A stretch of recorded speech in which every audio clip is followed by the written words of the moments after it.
बिस्मिल्लाहिर्रहमानिर्रहीम। अस्सलाम वालेकुम नाजरीन आज चेन्नई सुपर किंग ने जेटी को शिकस्त देकर 15 रन से 10वीं बार फाइनल में जगह बना ली है। तो वो 10वीं बार फाइनल में पहुंचने वाली आईपीएल की वह टीम बन गई है, जो कि अब मैं आगे चल के बताऊंगा कि 10वीं बार फाइनल में पहुंची है। पहले 9 बार में से वो कितनी बार टाइटल जीत चुकी है और कितनी बार टाइटल हार चुकी है, इसके बात करूंगा आगे चल के। अब जरा मैं एक नजर डालता हूं स्कोर कार्ड पर और मैं आपको बताऊंगा कि जेटी की हारने की वजह क्या थी। पूरी मैच को तफसील के साथ एनालाइज करता हूं, आप लोगों के साथ एक एक खबर को शेयर करता हूं। तो जी जनाब, जैसे ही टॉस जीतकर हार्दिक पांड्या ने चेन्नई सुपर किंग को बैटिंग की दावत दी, तो चेन्नई सुपर किंग ने इस मौके से शानदार फायदा उठाते हुए अपने 7 विकेटों के नुकसान पर मुकर्रर 20 ओवर में 172 रन बोर्ड पर लगा लिए।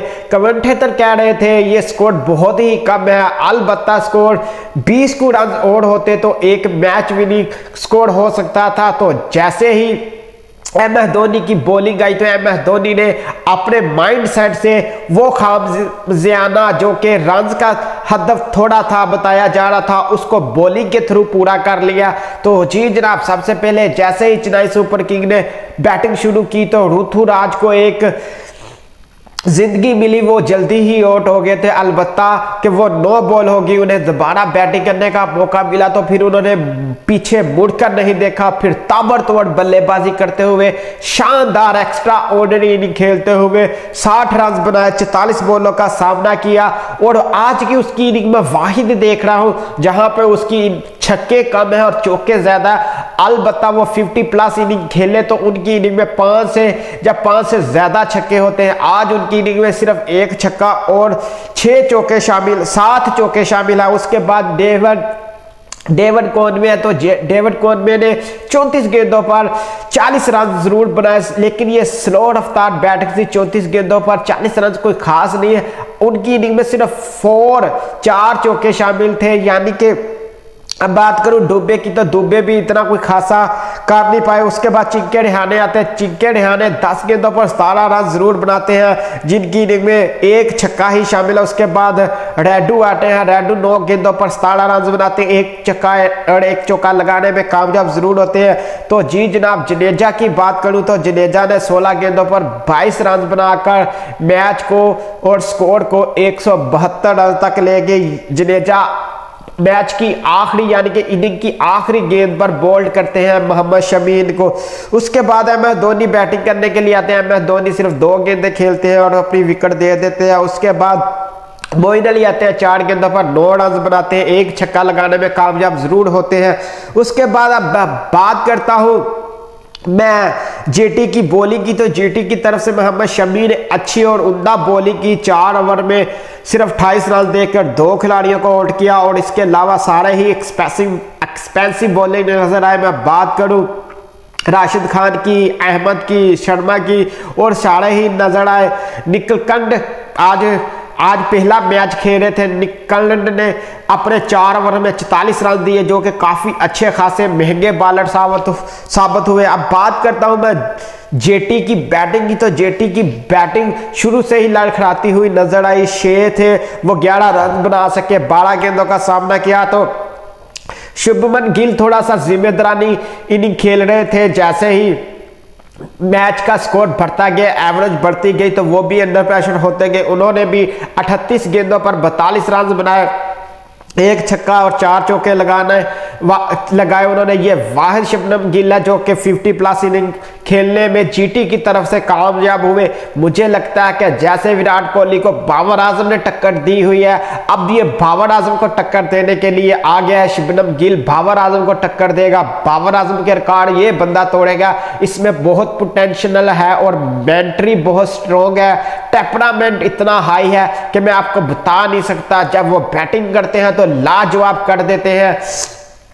और इसके बाद मैं बात करूं, हार्दिक पांड्या आते हैं। हार्दिक पांड्या धोनी की अक्लमंदी का शिकार बन जाते हैं। धोनी एक एक्स्ट्रा फील्डर खड़े करते हैं तो वहां पर ही ये अपना कैच देकर आउट हो जाते हैं। ये MS धोनी को इसीलिए कप्तानी का किंग कहा जाता है, कप्तानी का वो बादशाह है। वो वीकनेस पकड़ने में 1 सेकंड भी नहीं लगाता। उसके बाद शंका आते हैं जो श्रीलंका से तल्लक रखते हैं, श्रीलंका के कप्तान भी है। उन्होंने 16 गेंदों पर 17 रन बनाए, 1 छक्का 1 चौका। डेविड मिलर से काफी उम्मीदें थी जेटी को, लेकिन डेविड मिलर जडेजा का शिकार बने। जडेजा ने उन्हें अपने जाल में चक्रव्यूह में ऐसे फंसाया और बोल्ड कर दिया। उसके बाद टेवाटिया आते हैं जी। टेवाटिया कोई खास नहीं कर पाते। टेवाटिया तीक्ष्ण कनाकार शिकार बन जाते हैं। 5 गेंदे पर 3 रन बनाते हैं। मकेश टेंशनकना श्रीलंका के स्पिन और जादूगर स्पिन बॉलर है जी, बॉलर है। उसके बाद राशिद खान आते हैं। खान साहब धुआंधार इनिंग खेलते हैं। राशिद खान की जितनी तारीफ की जाए उतनी ही कम है। वो मैच को एक मौके पर ऐसे लग रहा था कि जैसे अपने फेवर में ले आए हैं, लेकिन उनका किसी ने साथ नहीं दिया। तो वो 16 गेंदों पर 30 रन बनाने में जरूर कामयाब होते हैं। 2 छक्के और 3 चौके उनके इनिंग में शामिल थे। तो ओवरऑल ये थी। अब मैं बात करूं MS Dhoni Chennai super king की टीम की बॉलिंग की, तो दीपक चाहर ने 4 ओवर में 29 रन दिए, 2 विकेटें लेने में जरूर कामयाब हुए। देश पांडे थे थोड़े से एक्सपेंसिव, महंगे जरूर नजर आए, लेकिन एक प्लान के तहत बॉलिंग करता हुआ बंदा नजर आया। उसने काफी ओवर्स में, हर ओवर में 2 से 3 वाइटें की, लेकिन MS धोनी बिल्कुल खामोश, हाथ जोड़े पीछे खड़े रहे, उफ तक ना की, क्योंकि उससे नजर आ रहा था कि वो एक प्लान के तहत बॉलिंग कर रहा है, जिसकी वजह से वाइटें हो रही हैं। ऑफ स्टंप के बिल्कुल करीब बॉलिंग की, तो MS धोनी ने बिल्कुल खामोशी से देखता रहा और उफ तक ना की। तो इससे नजर आता था एक प्लान और माइंडसेट के साथ MS धोनी बॉलरों को यूटिलाइज कर रहा है, यूज कर रहा है।